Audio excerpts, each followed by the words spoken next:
Here's how to watch the MCU after Endgame and why these movies and shows matter, all in preparation for Avengers Doomsday. Hey everyone, welcome back to the channel. Now today I'm going to help guide you through on how to watch the MCU after Avengers Endgame, because I know a lot of people felt lost after that movie. The MCU suddenly exploded with content.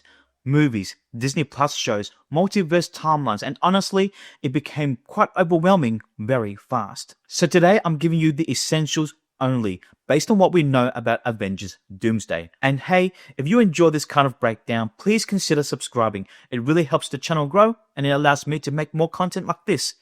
So let's get into it. We start the Multiverse Saga with Loki Season 1. This follows the Loki that steals the Tesseract during Avengers Endgame. By the end of the series, the multiverse completely fractures, and we learn that multiple timelines now exist. This show is the foundation of everything that follows. Without Loki, the Multiverse Saga wouldn't make sense. And Tom Hiddleston also got his chair. Next up is WandaVision. This series takes place 3 weeks after Avengers Endgame and follows Wanda dealing with the loss of Vision after Infinity War. We're also introduced to an older Monica Rambeau, whose role becomes important later, especially when we get to the Marvels, where Monica finds herself trapped in the X-Men universe. This show sets up Wanda's arc moving forward and directly connects to Doctor Strange in the Multiverse of Madness. After that, watch The Falcon and the Winter Soldier. This show takes place about 6 months after Endgame and follows Sam Wilson and Bucky Barnes adjusting to life after the Avengers. Most importantly, it introduces key characters confirmed to return in Avengers Doomsday, such as John Walker and Joaquin Torres. It also sets up Sam's journey towards fully becoming Captain America. Next, watch Shang-Chi and the Legend of the Ten Rings. This is our only real introduction to Shang-Chi before Avengers Doomsday, and we know he's returning. There's no other setup, so this movie is essential if you want to know who Shang-Chi is and why he matters. Okay, now that we know that the multiverse exists, it's time to jump universes. Head over to the Fox's X-Men universe and watch X-Men, X2, and X-Men The Last Stand. These films introduce characters confirmed to return in Avengers Doomsday, including Professor X, Magneto, Beast, Nightcrawler, Mystique, and Cyclops. Now, if you have the time, also watch X-Men First Class and X-Men Days of Future Past.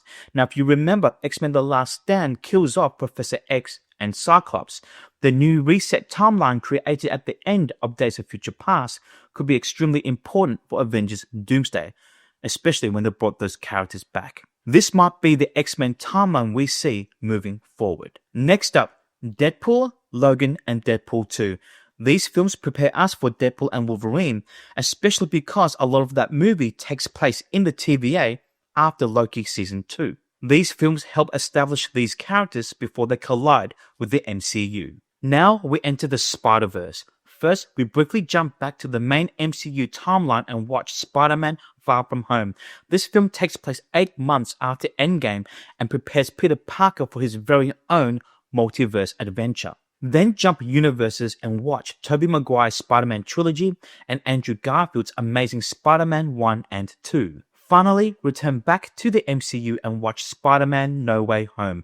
And trust me, you'll be glad you did the homework. Next, watch Doctor Strange in the Multiverse of Madness. This film takes place after Spider-Man No Way Home and directly references its events. It also serves as a sequel to WandaVision and dives deeper into the chaos of the multiverse. Then comes Thor, Love and Thunder. Now look, I'll be honest, I did not love this movie at all, but it is important. We follow Thor after Endgame, see what happens to the Guardians of the Galaxy, and most importantly, we're introduced to Love, Thor's adopted daughter, who appear in the second Avengers Doomsday teaser. Next, watch Black Panther Wakanda Forever.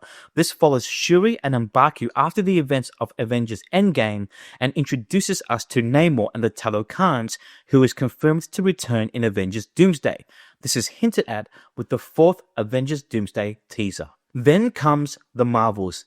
Now, this movie doesn't add much at all, but the ending is important. Monica Rambeau ends up being trapped in another universe, revealed to be the X-Men timeline, where she meets Kelsey Grammer's Beast, who is confirmed to return in Avengers Doomsday.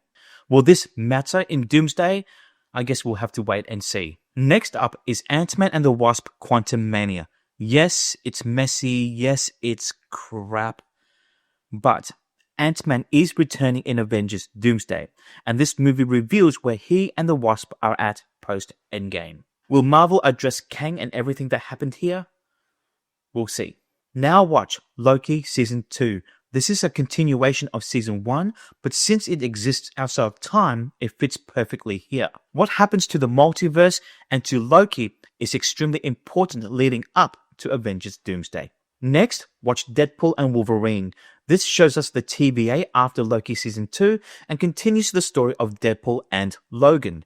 We are also introduced to Gambit, who is confirmed to return in Avengers Doomsday. Then watch Captain America Brave New World. Sam Wilson fully embraces the Captain America mantle, Joaquin Torres becomes the new Falcon, and we hear talk of reassembling the Avengers.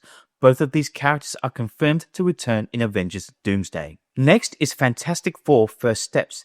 This introduces the Fantastic Four to the MCU, set in the 1960s on an alternate Earth. Most importantly, the post-credit scene reveals Doctor Doom.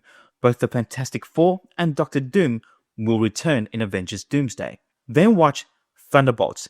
This assembles characters like John Walker, Yelena Belova, Bucky Barnes, Red Guardian, and Ghost.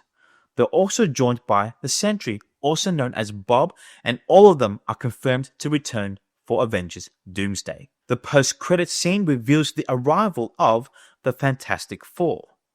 Or is it? Finally, watch Spider-Man Brand New Day. Now, we're not sure when exactly this film takes place, but there's no doubt that this film will lead into Avengers Doomsday, either throughout the movie or in a post-credit scene. We will find out later this year. And that's it. If you follow this order, then you're going to be fully prepared for Avengers Doomsday. Let me know down in the comment section below how you're preparing for Avengers Doomsday, and don't forget to like and subscribe for more MCU breakdowns and rewatches. I'll see you soon.